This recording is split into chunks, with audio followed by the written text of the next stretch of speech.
G'day. I'm gonna be reading Blinky Bill again. This is number 4, chapter 4. And honestly, there's only, after this chapter, there's one more chapter, and then the first story's done.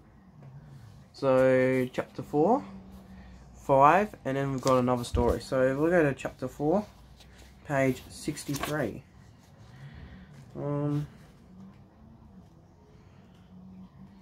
Here we go. 63, chapter 4. Frog Hollow. Now, a good little bear would have been quite contented to live forever quietly and safely up in his tree, after exciting adventures like those of Blinky's. But not he. As the weeks went past, he became tired of climbing and playing on the same branches, and even grew tired of Snubby. He quarreled and kicked, and sometimes, I'm sorry to say, actually bit his playmates' nose. Of course, Snubby mainly cried, and Blinky teased him, and the more. Poor Mrs. Koala had a very trying time in keeping the peace. Sometimes Mrs. Grunty got quite snappy and wouldn't speak, which upset Mrs. Koala very much, as she knew it's Blinky's fault. "The boy of yours will come to no good," said Mrs. Grunty one day. "If he was mine, I'd try a little with a stick around his hand part." "What am I to do?" sighed Mrs. Koala. "I can't smack him all the time. Where he gets this wild manner of his from, I don't know. I believe his great-grandfather was very wild on his father's side, of course. My people were always very quiet. Well, most probably he'll grow out of it, if he doesn't fall out of it," said Mrs. Grunty. "Have one of those leaves and forget all about it." So the mother bears patched up their little differences until naughty Blinky did something extra bad and mischievous. Then all the trouble started again. Mrs. Grunty loved to have her naughty nose, and became very irritable. If she did not get it, or was disturbed during the time, a mother must have a few minutes to herself. "That boy of yours will come to no good," said Mrs. Grunty, and that's Mrs. Grunty there, the old hag, and that's Mrs. Koala with Blinky on her back.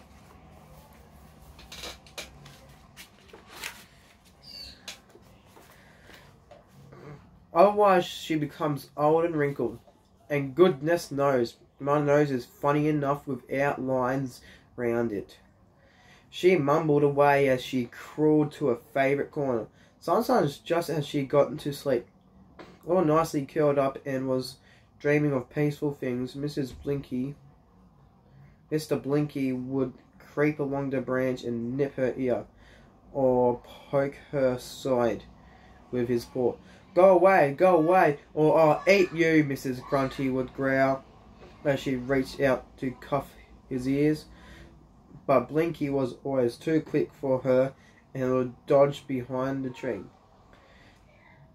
"Impertinent young fellow," Mrs. Grunty would mumble as she dozed off again. One day, never to be forgotten, she was awakened from her snooze by muffled giggles and grunts. Cautiously, she opened one eye slowly and peeped around. What was that particular feeling in her ears? Brushing her head quickly with her paws, she found a bunch of gum tips poking out from each ear. It was too much for Mrs. Grunty, and she decided to take action quickly. Blinky, by this time was far up on the topmost branch, safely away from angry mothers. "Come down at once," commanded Mrs. Grunty and Mrs. Koala together. But Blinky pretended he was deaf and took no notice of their angry calls. "Blinky, come down this minute," Mrs. Koala demanded. "I'll go up and get him," said Mrs. Grunty in a determined voice. "No bear of that age will get the better of me," and she stamped a hind leg on the tree and slowed to show that she was really meant it. Blinky began to feel things were getting a little uncomfortable, and he really didn't want to go on eating so many leaves all at once, so he decided to face the enemy. "Are you looking for some nice young leaves, Mrs. Grunty?" he inquired in a polite voice. "No," snapped Mrs. Grunty. "I'm looking for a bad young bear. Snubby up here. Snubby's up here," Blinky replied in an insistent tone. "No. Now, no cheek," grunted Mrs. Grunty. "You're bad enough as it is. Come down out of that branch." "Just wait a minute," Blinky replied, "and I'll bring you some beautiful juicy leaves." "Where are they?" Mrs. Grunty asked excitedly, quite forgetting her anger. "Up here," said Blinky. "Would you like a few?" "Yes, I would," replied Mrs. Grunty, "and bring some for your mother. She has a bad headache." Blinky gathered the very furthest tips he could, and Blinky chattering gaily all the while, for he was a cunning young bear. He came down the tree and held them out to Mrs. Grunty. "You're a dear little bear," said Mrs. Grunty as she nibbled the leaves. "I'd be proud to have a son like you."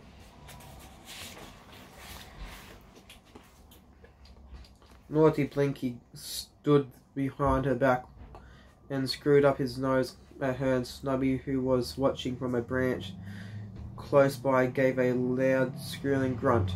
Well, how kind of Blinky," said Mrs. Koala as she munched the leaves with her friend. "He is a thoughtful son." But life seemed very monotonous to Blinky. He knew every branch, twig, and leaf of that tree off by heart, and Snubby never seemed to think any of the new games, so he decided to start on another venture.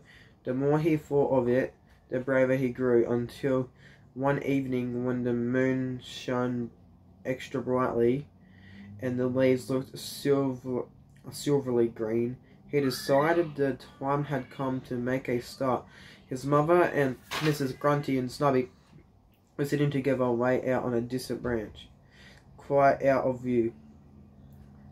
So slightly and quickly, Blinky slid down the branch, down the tree, and onto the ground. "Ha ha, it's good to be away again," he said to himself as he looked around. How pretty everything looked in the moonlight, and the dew on the grass and leaves sparkled so brightly. "I love Mother and Snubby very much," Blinky murmured, "but they don't seem to think I'm grown up and want to see things. And what a funny bear Snubby is. I'm beginning to think he must be a girl, as he never wants to go adventuring." "Hi there," called a loud voice from somewhere in the bushes. "What do you think you're doing down here?" "Who are you?" panted Blinky with a fright, for certainly he didn't expect anything to happen so soon. "Who am I?" "Come over here and see," came the reply in a gruff voice. "You won't eat me, will you?" Blinky asked in a frightened voice. "Eat a bear, ha ha. Well, I've never trusted one, and I'm not going to start now. I'm not too fond of swallowing fur and eucalyptus in my mouth." And just as he said those words, Mrs. Wombat snuffled out of the bushes. "Oh," gasped Blinky, "what a big fellow you are. What's your name?" "The cheeky young rabs called me Womby, but to a stranger like you, I am Mr. Wombat." Where do you live? Blinky inquired, still just got a little nervous at seeing so large an animal standing right in front of him. That's a secret. That's the wombat. That's Wombi. Yeah.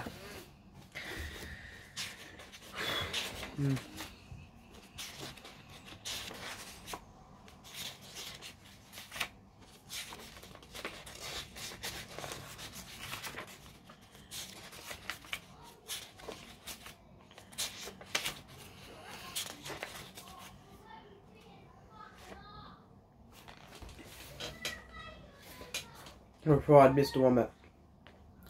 Now, if you know how to keep quiet about those things, I'll take you to see my home. I won't tell a soul, Mr. Wombat, Blinky whispered. Very good. Well, come this way, said Mr. Wombat. He led Blinky through the thick undergrowth, crashing the bracken down with his sturdy legs and grunting loudly as he went. It was rather difficult for Blinky to keep pace with him as he went at such a rate, but he paused now and then to give a glance over his shoulder and waited for his little friend to catch up with him. With his steps. The bush grew thicker, but presently Blinky noticed the ground had a dug-up look about it. Roots of bushes had been undermined, plants eaten down to the ground, and altogether everything looked very untidy. Right ahead, a very large tree grew up to the sky, and Blinky thought he had never seen such a big gum. The trunk was enormous, and the roots spread out in all directions. This is my home, Mr. Wombat proudly. Don't you think it's fine? Yes, replied Blinky. It's a very grand place, but how do you climb that huge trunk? Climb, said Mr. Wombat. I've no need to do any stunts here. I live under the roots. Oh, gasped Blinky. Not in that big black hole. Yes, that's my home, replied Mr. Wombat. And the rain can come down as hard as it's like, and the wind can blow and shake the tree as much as it likes, but I just lie here underneath, safer than the bears up in the trees. Come in and have a look around. Everything's lovely and dark, and there's a very nice muddy smell inside. I don't think I'll come in, Mr. Wombat, said Blinky in a quiet voice. I'm in a rather hurry, but if you don't mind, I'll sit down on the undergrowth for a few minutes to rest my legs. Please yourself, said Mr. Wombat, rather gruffly.